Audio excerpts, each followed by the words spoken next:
Alors, ça, c'est la deuxième et la dernière vidéo. Ainsi comprendre la responsabilité de différentes entités ou personnes qui sont mises à l'épreuve dans la chaîne d'une activité sportive. Et je vais évoquer ici la responsabilité d'un footballeur.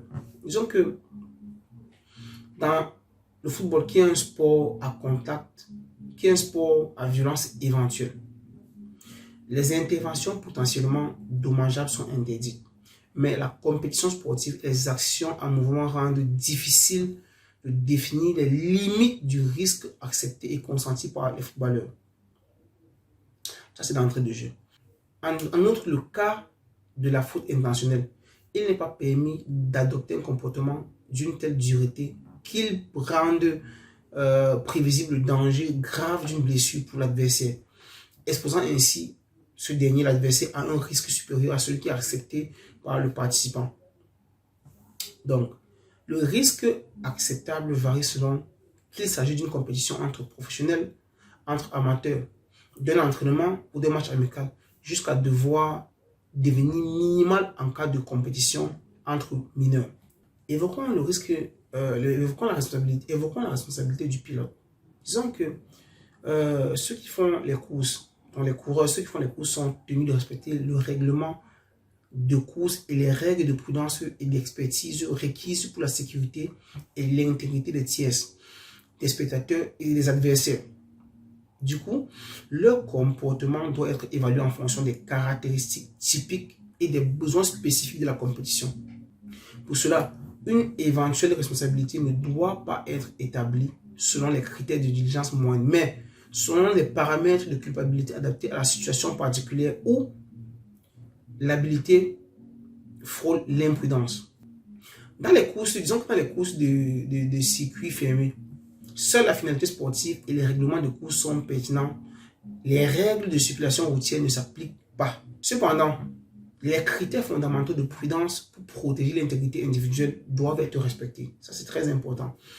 Donc, dans les courses du circuit ouvert, c'est-à-dire les routes qui sont ouvertes à la circulation, il est nécessaire d'observer le code de la route, à moins qu'il y ait un service de surveillance et de signalisation adéquat pour les autres usagers de la route, à condition que les exigences de la compétition le nécessitent. Vous voyez la différence entre les courses des circuits fermés et les courses des circuits ouverts. Passons maintenant à l'équitation. Disons que dans la pratique de l'équitation, deux comportements émergent. Celui de l'homme et celui du cheval. Disons que pour le cheval, la nature et le comportement sont pertinents d'animaux, en utilisant les chevaux comme type d'animaux qui ont eu des réactions imprévisibles. Disons que l'équitation et la gestion d'une écurie doivent être considérées comme des activités dangereuses à cause de l'imprévisibilité d'un animal comme le cheval. Donc, par conséquent, il existe une présomption de responsabilité à l'encontre de celui qui exerce ces activités jusqu'à ce qu'il prouve avoir pris toutes les mesures qui sont appropriées pour éviter tout dommage éventuel. Donc, cela implique la responsabilité pour l'exercice des activités dangereuses plutôt que la responsabilité pour les dommages causés par les animaux. Passons maintenant à la responsabilité du gestionnaire de station de ski. Disons que la responsabilité du gestionnaire de station de ski pour les dommages subis par le skieur en raison des défauts de la mauvaise maintenance de la piste peut être à la fois contractuelle et extra-contractuelle. Je m'explique. Disons qu'avec la vente d'un forfait de ski, le gestionnaire vend, moyennant un paiement, la possibilité de profiter des services de remontée mécanique et d'utiliser les pistes pour la pratique du sport. C'est-à-dire, là, il assure la descente dans des conditions de sécurité optimales.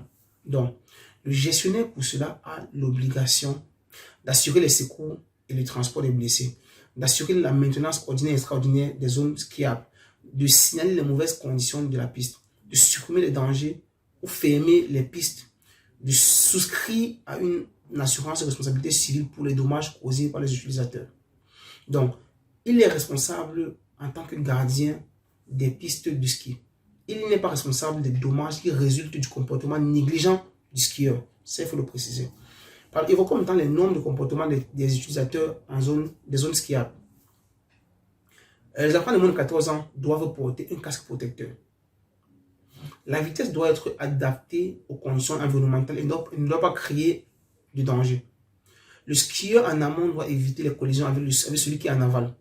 C'est celui qui est en amont qui évite les collisions avec celui qui est en aval. Les dépassements doivent être effectués en présence d'un espace suffisant. La priorité doit être accordée à ceux qui viennent de droite, sauf indication contraire. Ça, c'est comme ça dans une piste de ski. Je me rappelle, on a fait un stage dans une piste de ski. Et il y avait vraiment tellement de règles. C'était vraiment impressionnant comment le responsable a fixé beaucoup de règles. Et enfin, les arrêts doivent être effectués en bordure de piste. Maintenant, en cas de collision entre skieurs, il est présumé jusqu'à preuve du contraire que chacun d'entre eux a contribué également à causer des éventuels dommages. On évoque en même temps le moniteur de ski. Disons qu'il s'agit d'une profession qui est réglementée par la loi pour laquelle l'obtention d'une certification est prévue. Donc, leur activité relève des prestations intellectuelles avec une obligation de moyens. Donc, ils ne sont pas responsables des dommages subis par l'élève. S'ils se trouvent dans l'impossibilité matérielle d'éviter l'événement dommageable.